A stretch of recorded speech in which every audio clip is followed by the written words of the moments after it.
tudo bem com vocês? Bom, gente, hoje eu trouxe uma planta que eu tenho um certo favoritismo por ela, não vou negar isso pra vocês. Das alocásias, sem dúvidas, ela é minha predileta. Eu acho ela exótica, a folha dela me impressiona demais porque é uma planta que se assemelha muito a um plástico, né? A gente fica naquela dúvida se é de verdade ou não é.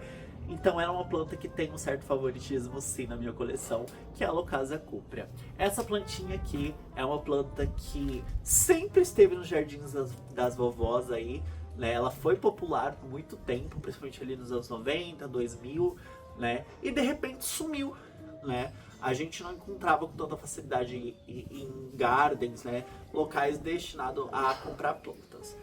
Mas, todavia, entretanto, em 2019, alguém resolveu redescobrir essa planta e ela virou uma febre na internet. Todo mundo queria essa planta, mas não encontrava para comprar. E isso ocasionou algumas pessoas aí que não são tão de boas índoles, né? E essa planta era encontrada a preços exorbitantes no mercado de R$ 100 uma muda pequenininha a R$ 800 uma muda quase nesse tamanho aqui, tá? Eram valores bem absurdos, porque era uma planta que relativamente, por assim dizer, apesar da dificuldade de encontrar, a planta que tem um manejo tão difícil assim, tá? Então havia uma espécie de desequilíbrio ali entre o preço e, afinal de contas, o cultivo dessa planta. Eu adquiri a minha lá em 2019, consegui fazer muitas mudas com elas, tá? Eu tinha um jardim, para quem não acompanha o canal há muito tempo, eu tinha um jardim lá em São Paulo e essa planta se deu super bem ao clima de lá, apesar do frio.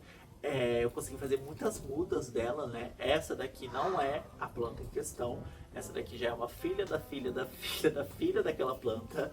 E bom, gente, eu vim pro Rio. Quando eu vim pro Rio, eu trouxe alguns tubérculos dessa planta. Para ser mais específico, essa planta aqui é uma planta rizomatosa. Ela tem uma espécie de batata dentro da terra. E essa batata é responsável por soltar essas folhas e ter raízes que alimentam a planta mãe, que seria, no caso, a batata. Em períodos mais frios do ano, é comum que essa planta perca todas essas folhas e até mesmo algumas raízes e fique só aquele tubérculo, aquela batatinha dentro da terra. Acontece que nesse período a planta fica em um estado mais debilitado, por assim dizer. Ela fica mais suscetível à podridão, ela fica mais suscetível a ataques de lesma, entre outras coisas, e até mesmo a desidratação, tá? A desidratação é muito mais comum de acontecer do que as outras questões, porque às vezes a gente esquece que a planta tá ali, né? E acaba não regando, não umedecendo o substrato. No meu caso aqui, quando eu trouxe os tubérculos, eu inventei, porque esteticamente era mais bonito, colocá-las em vasos de barro. E foi um grande erro, foi a coisa que eu não deveria ter feito, porque eu perdi muitas das batatas que eu tinha e sobrou apenas uma. E essa batata é a que tá nesse vaso, ela já soltou algumas mudas aqui dentro, mas a batata em questão, ela ficou muito desidratada, né? Porque o vaso de barro, ele, diferente do vaso de plástico, ele retém muito mais umidade, né? Então, ele suga mais a umidade e não retém essa umidade para a planta, né? E plantas que são folhagens, né? Plantas de locais tropicais costumam preferir, né, essa umidade constante dentro do vaso. E bom, foi aí que eu tive a brilhante ideia de colocá-las em um vaso de plástico com um reservatório considerável de água aí, né? Ela tem mais ou menos 2 dedos de reservatório de água, né, no fundo. E aí me possibilita fazer regas mais espaçadas da planta. Ao invés de regar diariamente, né, apesar de eu ainda regá-las diariamente, eu rego abundantemente uma vez por semana, tá?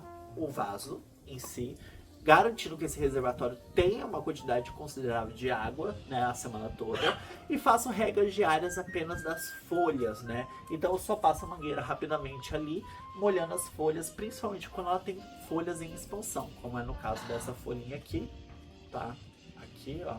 E essa última, que foi a última folha que ela soltou aqui em casa.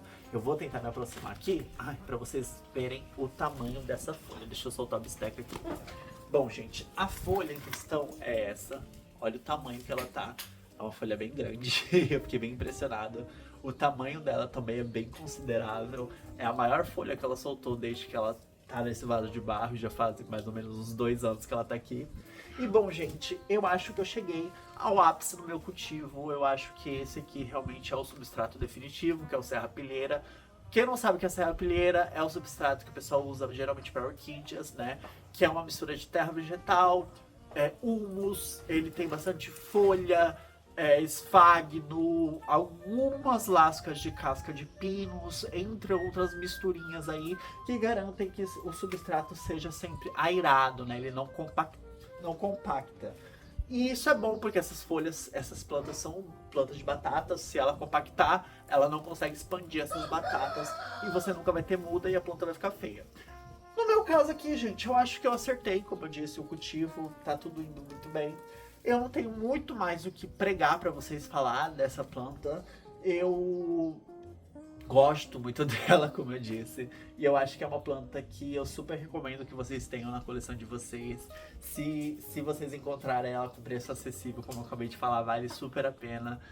Eu estou super satisfeito com a minha.